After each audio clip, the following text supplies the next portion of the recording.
Hi guys, welcome back. My name is भागू और आज मैं आपको लेकर चल रही हूँ मेरे स्टूडियो में। इस वीडियो के अंदर आपको मैं पूरा स्टूडियो का टूर दूंगी। मैं बात करूंगी मैंने कैसे कैसे सेटअप किया है, क्या क्या चीज़ें मैं यूज़ करती हूँ। मेरा स्टूडियो बहुत फैंसी नहीं है, बट ये मेरा हैप्पी प्लेस है।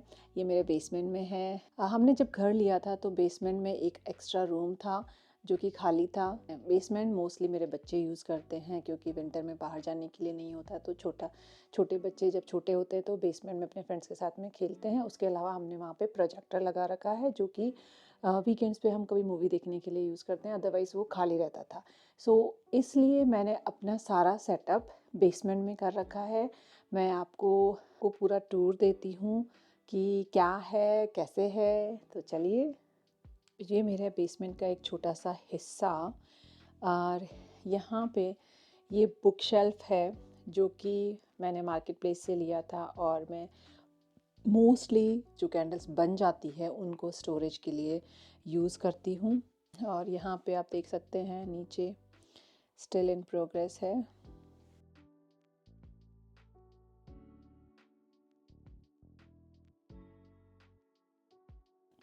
ये जो आप देख रहे हैं यहाँ पे, इसको डिजी बॉयल बोलते हैं। अगर आपने इसके बारे में नहीं सुना है तो ये मोस्टली बियर या अल्कोहल बनाने के लिए यूज़ होता है, ब्रूवरी में यूज़ होता है। बट रीसेंट टाइम में ये कैंडल मेकिंग के लिए यूज़ हो रहा है। मैं मोस्टली इसका यूज़ जब करती हूँ जब मैं एक साथ 500 कैंडल्स एक साथ बनाती हूँ, उस टाइम इसको यूज़ करती हूँ। ये स्टडी एक बड़ी सी स्टूल के ऊपर रखा हुआ है क्योंकि इसके अंदर ऑलमोस्ट 50 पाउंड के आसपास ये वैक्स होल्ड कर लेता है। यहाँ पे आप पीछे देख सकते हैं, ये है मेरे सैम्पल्स, जो कि ये बॉक्स जो है मैंने अमेज़ोन से लिया था। इसमें डिफरेंट डिफरेंट टाइप के सैम्पल्स मैंने रख रखे हैं। ये मैं क्राफ्ट शोज़ में फ्री सैम्पल्स लेके जाती हूँ। और नीचे जो है ये है लेबल्स, जो कि ऑनलाइन लेबल्स से ख़रीदती हूँ। मैं अपना सारा लेबलिंग का खुद डिज़ाइन करती हूँ, खुद ही कैनवा से बनाती हूँ। और ये है स्टैम्प्स। ये स्टैम्प्स जो है मैंने इंडिया से लिए थे। मैं मोस्टली अपनी जो शिपिंग सप्लाईज उसको पर्सनलाइज करने के लिए यूज़ करती हूँ।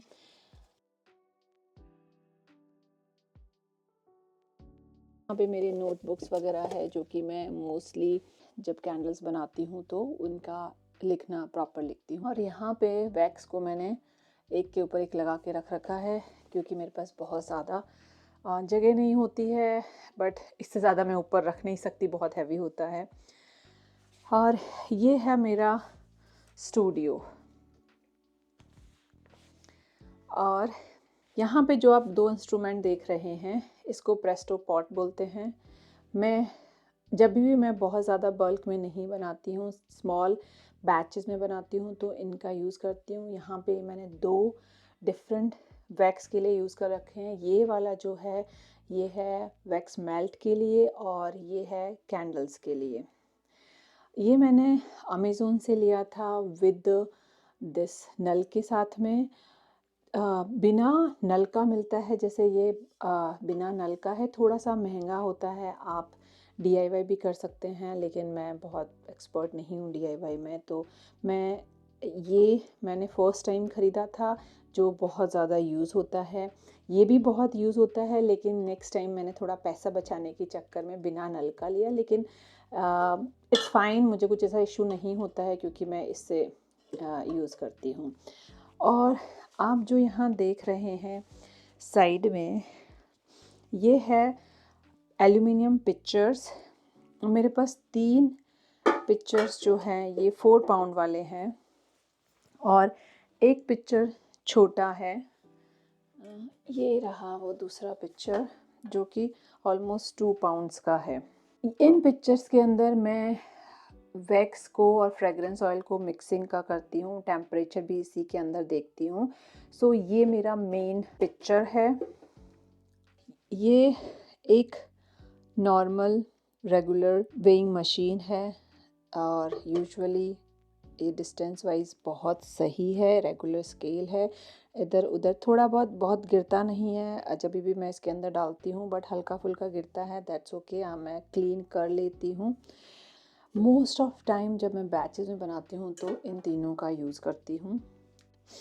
जो ये वाला टूल है इसको बोलते हैं पिस्टन फनल, जो कि बहुत अच्छा टूल है कैंडल मेकिंग के लिए। बहुत इजी है, एफिशिएंट है। मेरे पास 3 ऐसे टूल हैं। इन तीनों का जब मैं बहुत ज़्यादा बड़ा बनाती हूँ तो इसको यूज़ करती हूँ, अदरवाइज़ ये 2 छोटे छोटे मोस्ट ऑफ टाइम मैं इन्हीं को यूज़ करती हूँ।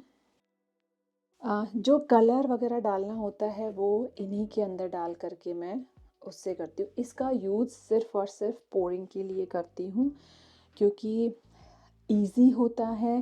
जैसे आप यहाँ देख सकते हैं बैचेस में बना के बहुत ईज़िली पोर हो जाता है। यूजुअली जो भी मैस होती है वो बहुत कम होती है। यहाँ पे कुछ सिलिकॉन कप है, ये इस कलर के नहीं होते, लेकिन फ्रेगरेंस ऑयल की वजह से इनका कलर चेंज हो गया है। यूजुअली ट्रांसपेरेंट होते हैं। इसमें फ्रेगरेंस ऑयल को मेजर करती हूँ। पहले डिस्पोजेबल कप यूज़ करती थी, लेकिन हर बार ख़राब हो जाते हैं, बट इनका बहुत अच्छे हैं, रीयूजेबल है। यहाँ पे 2 डिफरेंट साइज़ के, ये 300 ml का है और ये 100 ml का है। जब छोटा बैच बनाती हूँ तो 100 ml का यूज़ करती हूँ, अदरवाइज़ 300 बल्क में यूज़ करती हूँ, 300 ml का यूज़ करती हूँ। मेरे को बड़ा साइज़ कंफर्टेबल है, बट जब मैंने ख़रीद लिया तो मैं इसको वेस्ट नहीं करना चाहती, इसलिए मैं दोनों का यूज़ करती हूँ। ये मैंने अमेज़ोन से लिया। और ये है मेरा फ्रेगरेंस ऑयल, जो आप ऊपर देख सकते हैं। ये मैंने एक शेल्फ लगा रखा है जिसके अंदर सारे फ्रेगरेंस ऑयल यहाँ पर है। कुछ सीजनल फ्रेगरेंस ऑयल नीचे भी है, लेकिन ये मैंने ट्राई किया है कि मैं अल्फ़ाबेटिकली इनको जमा के रखूँ, ताकि जब भी मैं सर्च करती हूँ तो मेरे को वो ईजी रहता है। आप देखोगे कि मैं सिर्फ एक कैंडल कंपनी से फ्रेगरेंस ऑयल यूज़ नहीं करती हूँ। डिफरेंट कंपनीज़ के फ्रेगरेंस ऑयल है, जहाँ से जिसका मुझे अच्छा लगता है। जैसे टीक वुड का, मुझे कैलिफोर्निया कैंडल सप्लाई का टीक वुड बहुत अच्छा है। पिचुली भी उसी का यूज़ करती हूँ। दैन ओकमोस एंड मैंगो जो है वो मैं कैंडल साइंस का यूज़ करती हूँ। दैन नेचर गार्डन का ओशन मिस्ट यूज़ करती हूँ। दैन वुड विक का पालो सैंटो एंड सेज यूज़ करती हूँ। सो ये डिफरेंट कंपनीज से हैं, लेकिन मुझे पता रहता है कि मैंने कहाँ से ख़रीदे हैं। मैं पूरा लिख के रखती हूँ कि कौन सा फ्रेगरेंस कहाँ से आता है। सो ये फ्रेगरेंस ऑयल जो है वो 16 आउंस की बॉटल है, और मोस्ट ऑफ टाइम मैं ट्राई करती हूँ कि 32 और 40 आउंस से ज़्यादा नहीं ऑर्डर करूँ, क्योंकि वैसे तो ये नीचे रहता है, यहाँ कोई सनलाइट डायरेक्टली नहीं आती है, लेकिन फिर भी I don't want to buy in bulk, because एक सर्टेन टाइम के बाद फ्रेगरेंस ऑयल भी ख़राब हो जाते हैं। सो मैं ईयर के हिसाब से यूज़ करती हूँ। जो मेरे फ्रेगरेंस ऑयल बहुत ज़्यादा बिकते हैं उनको मैं बल्क में ऑर्डर करती हूँ। जैसे कि आप देख सकते हैं यहाँ पे ये 2 फ्रेगरेंस ऑयल है जो कि मैं बल्क में, क्योंकि बहुत ज़्यादा यूज़ होता है। और ये है टेबल के नीचे का पार्ट। यहाँ पे जो फ्रेगरेंस ऑयल रखे हुए हैं ये सारे फॉल और विंटर कलेक्शन में से है, जो कि मैं नीचे रखती हूँ, क्योंकि मोस्ट ऑफ टाइम ऊपर सिर्फ वही होते हैं जो कि पूरे साल भर चलते हैं। फिर ये छोटे छोटे बॉक्सेस, मुझे याद नहीं है मैंने कहाँ से ख़रीदे थे, बट जैसे इसके अंदर मैं सारा विक रखती हूँ। फिर इसके अंदर विक होल्डर्स, जो कि कैंडल विक को होल्ड करने के लिए यूज़ करती हूँ। ये है जो मेरे कांच के 9 आउंस के जार है उनके कवर है। फिर ये कैंडल्स मैंने बनाई थी, यूज़ की थी, बट ये वुड की है और आई थिंक ये अच्छे से ट्रीटेड नहीं है, इसलिए इसमें 1-2 बार फायर लग गया तो मैंने इसको छोड़ दिया मैंने बनाना। सो 2-4 बची हुई है, बट मुझे नहीं समझ में आ रहा मैं इसका क्या करूँगी, because I don't want to sell. और यहाँ पे आप देख सकते हैं ये सारे सैम्पल्स हैं, जो कि जब भी मैं नया फ्रेगरेंस ऑयल या जब भी मैं फ्रेगरेंस ऑयल ऑर्डर करती हूँ तो मोस्ट ऑफ कंपनीज़ एक सैम्पल भेजते हैं। सो मैंने ट्राई नहीं किया है, बहुत जो कुछ ट्राई किए हैं उनको मुझे पसंद आने के बाद मैंने ऑर्डर कर दिए थे, लेकिन ये मुझे नहीं पता मैं क्या करूँगी इनका, बट ये एक बॉक्स में रखे हुए हैं। इस साइड में भी आप देखोगे तो ये भी मेरे फ्लावर्स के कवर रखे हुए हैं। फिर आता है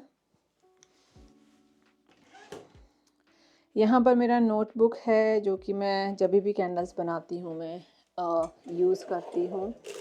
और ये मैंने नया ऑर्डर किया था क्योंकि मैं एक वीडियो बनाना चाहती थी सोप मेकिंग पर। सो ये मैंने टेमू से ऑर्डर किया था, अभी तक खुला नहीं है। होपफुली जल्दी ही मैं सोप मेकिंग के लिए वीडियो बनाऊंगी। सोप मेकिंग के अंदर जो फ्रेगरेंस ऑयल है मोस्टली वही यूज़ होते हैं जो कैंडल में यूज़ होते हैं, सिर्फ इसका बेस डिफरेंट होता है। मेरे को थोड़ा रिसर्च करना पड़ेगा। सो ये अभी रखा हुआ है, मुझे नहीं पता मैं कब बनाऊंगी। ये मेरा वैक्स स्टोरेज का कंटेनर है जो कि अभी खाली है, इसको भी फिल करना है। देन ये नीचे जो भी टेबल के नीचे जो ये सब है, ये सारे मोस्टली कैंडल के जार्स हैं, जो कि मेरे पास कोई अलग से स्टोरेज का स्पेस नहीं है। इन चीज़ों के अलावा शिपिंग के भी बहुत सारा सप्लाईज मेरे पास रखा हुआ है। टेबल के नीचे मैंने वही रख रखा है। टेबल के ऊपर आप देख सकते हैं ये ही टेबल है जिसके ऊपर मैं कैंडल बनाती हूँ। मोस्ट ऑफ टाइम मैं इसी टेबल के ऊपर कैंडल्स बनाती हूँ। ये मैंने मार्केट प्लेस से लिया था, 3 ऐसे एक जैसा टेबल, जिसमें 2 टेबल्स यहाँ पे है और 1 टेबल्स यहाँ पे हैं। इस टेबल के ऊपर लाइन से मैं रख देती हूँ और कुछ भी बहुत इजी होता है। ये बैच रिसेंटली बनाया है, सो बन के जब ख़त्म हो जाता है तो लेबल्स लगा करके मैं उसको स्टोरेज के अंदर रख दूँगी और कई बार यूज़ हो जाता है। और जो पीछे का वॉल है ये मेरे बच्चों की पेंटिंग से है, जो मुझे लगा कुछ यूज़ नहीं हो रही है तो मैं यहाँ लगा लेती हूँ। और यहाँ पर भी कुछ सेंट्स जो मुझे भी बनाने हैं और इनका भी मुझे विकिंग क्लियर करना है। ये हो गया है मेरा यहाँ का है। और इस साइड में मेरा ओपन वैक्स है एक, इसके नीचे भी वैक्स है। ये मेरे कुछ ऐसे प्रोडक्ट्स हैं जो मैंने ट्राई किए थे जो नहीं चले हैं, और जो भी रखे हुए हैं वो बाकी रह गए हैं। जब हम लोगों ने घर लिया था ये बार हुआ करता था, लेकिन अब मेरा पैकेजिंग स्टोरेज है। यहाँ पे कुछ आप नीचे देख सकते हैं पैकेजिंग का सामान है। उधर बॉक्सेस है एम्प्टी, डिफरेंट साइज़ के बॉक्सेस है। देन ये मेरा जो मैं क्लासेस लेती हूँ उसका सामान है। उसके अलावा ये प्रिंटर है। मोस्ट ऑफ चीज़ें मैं इसी प्रिंटर से प्रिंट करती हूँ, ऑल द लेबल्स एवरीथिंग। ये HP का है, ऑलमोस्ट 2 साल हो चुका है इसको। अच्छा वर्क कर रहा है, बट ये लेज़र प्रिंट है, कलरफुल है बट लेज़र प्रिंट है। ये स्टोरेज के लिए और मोस्टली ट्रैवल के यूज़ करती हूँ, जो मैंने कॉस्को से लिए थे। आप देख सकते हैं कि इजी रहता है उठा के चलना, और बहुत ज़्यादा हैवी हो जाता है तो मुश्किल होता है, लेकिन इसमें परफेक्टली एक साइज़ से मेरे कैंडल्स आ जाते हैं, तो जो टूटने फूटने का डर नहीं होता है। Instead of using those boxes ये ज़्यादा इजी है। और ये एरिया मेरे बेसमेंट की स्टेयर्स के नीचे का एरिया है, जहाँ पे जो मैं क्राफ्ट शोज़ के लिए जाती हूँ उसके बैग्स, उसके अलावा डिफरेंट टाइप के पैकिंग पेपर्स, मेरा कुछ स्टोरेज सामान। देन ये जब शिपिंग आता है तो शिपिंग के लिए मुझे अच्छे से रैप करके देना होता है, तो वो सब, ये सारी चीज़ें मैं मेरे बेसमेंट में स्टेयर्स के नीचे रखती हूँ ताकि पैरों में नहीं आए, थोड़ा ऑर्गेनाइज लगे। और ये था मेरा छोटा सा एक happy place. And yes, I want to renovate it but not yet. मैं हमेशा जब भी दूसरे लोगों का बहुत अच्छा स्टूडियो देखती हूँ, मेरा बहुत मन करता है कि मैं अभी उसको बिल्कुल वाइट कलर का चेंज करके सब वाइट कर दूँ या बहुत अच्छे से कर दूँ, लेकिन as a small business owner I can not afford it. अभी के लिए मैं ऐसे ही रखूँगी। होपफुली 2025 में मैं शायद इसको रिनोवेट करूं। अगर मेरा जो मेरे टारगेट्स अचीव हो जाते हैं और मैं थोड़ा अच्छा पैसा कमाने लगूंगी तो definitely I want to renovate it and एक बहुत हैप्पी सा स्मॉल सा कोजी सा प्लेस बनाने का मन है। लेकिन तब तक के लिए thank you for watching and hope you like it. Please follow me, and also you can follow me on Instagram. If you have any question, ask me. I love to answer. Bye.